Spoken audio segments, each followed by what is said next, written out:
You either die a hero or you live long enough to see yourself become the villain. You either die a hero or you live long enough to see yourself become the villain.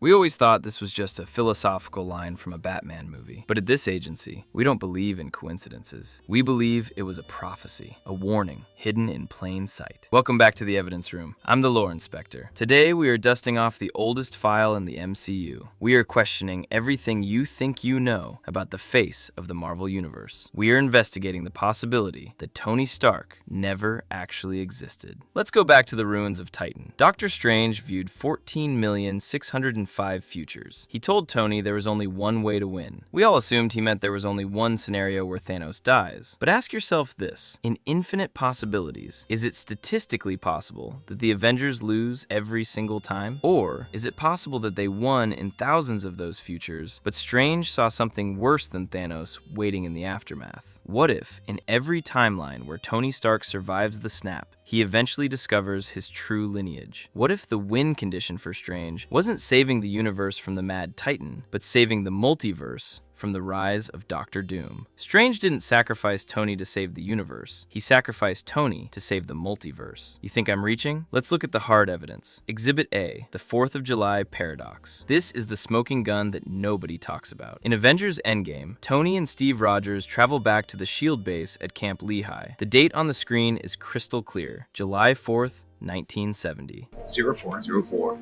07 07 Excuse me. 1970.